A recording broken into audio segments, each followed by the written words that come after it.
So whenever you have a flute, the first thing you're going to want to do is make noise on it.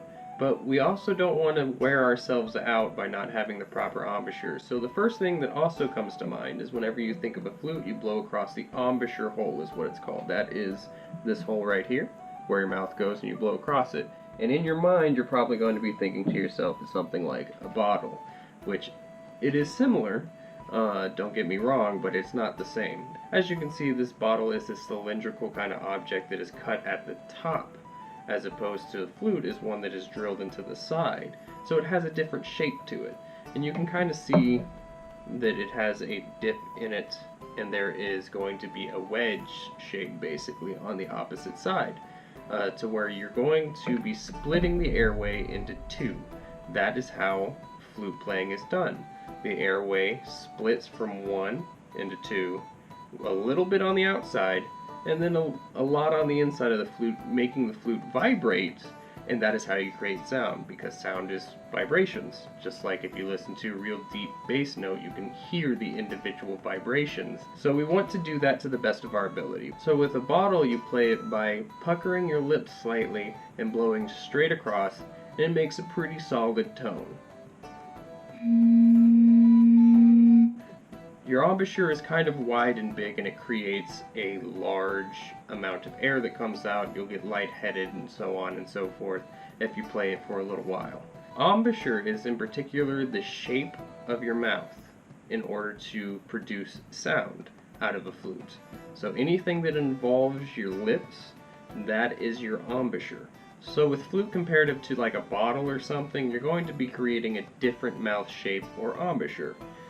The way that I'm going to be showing you how is I'm going to keep the whole body together, but some people like to remove the head joint. This is the head joint of a flute. This is the body of a flute. Now some flutes have a foot joint as well. This one doesn't require one because we're just playing in the key of D. Not really a big deal. You don't need the C sharp C. So some people will practice with just the head joint, and it'll sound something like this. It's a bit shrilly, it's a bit high pitched for me. It may be okay for you, might be easier for you to do that, but for me, I like kind of a deeper tone. It's a little less irritating on the ears, which is why I gravitated towards flute instead of penny whistle. Do what you will, but the sounds that I will be creating is on a fully assembled flute. What you do is you grab the flute in any way that feels comfortable, but just don't cover up any of the holes. You'll put the embouchure hole to your lips, you'll blow across it. You're looking for a sound something like that.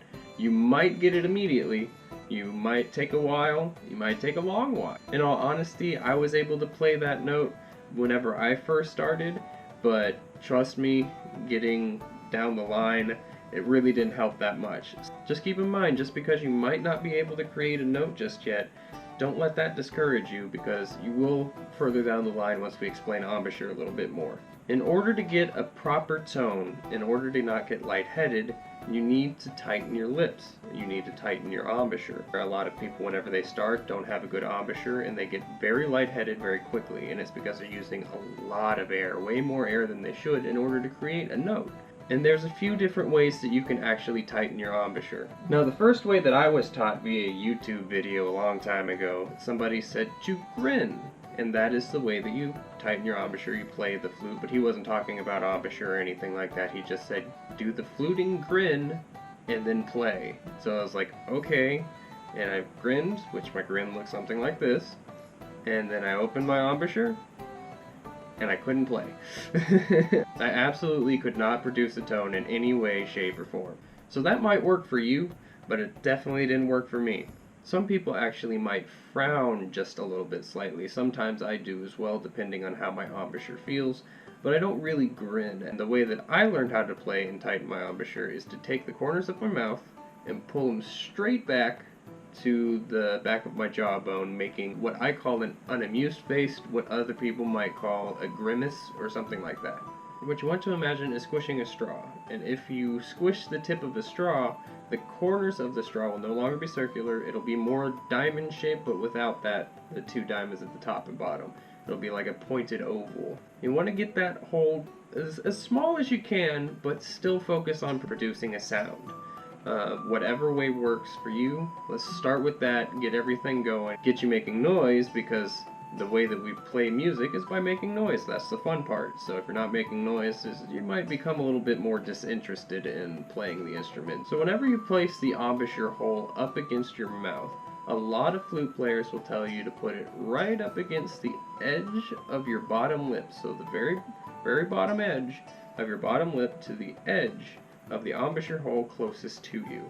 Whenever I started doing this, it was kind of a weak sound, but it was still there, it was still doable. But what I figured out after looking at many photos of other flute players, the hole of their mouth was actually a lot closer to the embouchure hole than mine was. So what I did was move the flute slightly, ever so slightly up my lip, because I have kind of a fat bottom lip. And after that, I had a very strong tone. So you're going to have to try your best to figure out how your face is shaped, how that differs from other people, and how you might best play flute yourself. So that is something that I honestly can't super help you with, and I really wish that I could, but everybody's faces are slightly different, so it's not going to work the same for everybody. This is embarrassing to say, but about 3 months ago, I actually was able to get that strong, traditional Irish, gritty D note. You can hear that real raspy buzz. That's 99% embouchure, and 1% how the instrument was made. It took me 3 years to get here, to where don't be discouraged by your embouchure if it doesn't sound great at the beginning. You're still going to sound good, and you'll probably be working on it the rest of your life, but that's kind of nice, knowing that you'll never be like, oh, well, I know how to play that now, so I'll just move on with my life because there's nothing else to learn. It's like, no, you could still use a lot of different perspectives and ideas than just my own and just this video and so on and so forth. One thing about embouchure is you can roll the flute towards you and away from you. And of course it's going to be a little bit difficult at first to find it left or right of your mouth. You're going to have to eventually work that out yourself, get a muscle memory of how to find and feel an embouchure hole and attack it in the same way each time. That's just going to take time. That's not something that can really be taught too well. Rolling in towards yourself makes the note flatter, and rolling out makes it sharper.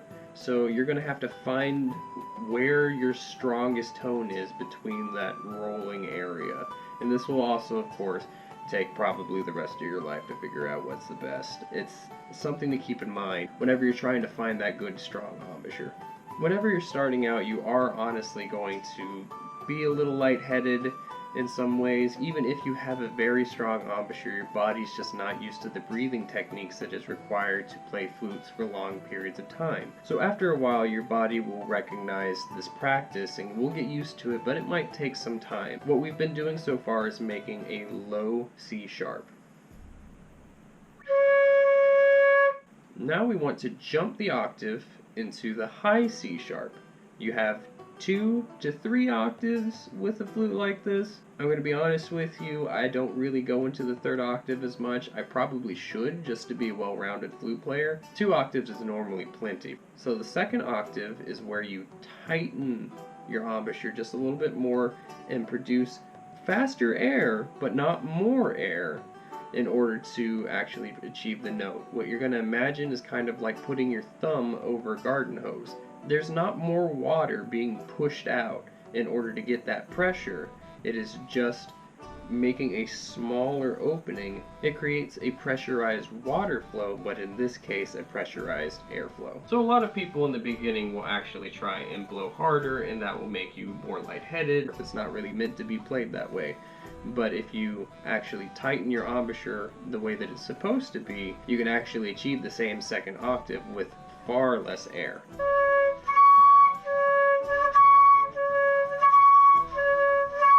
And that's what I have to teach you about embouchure.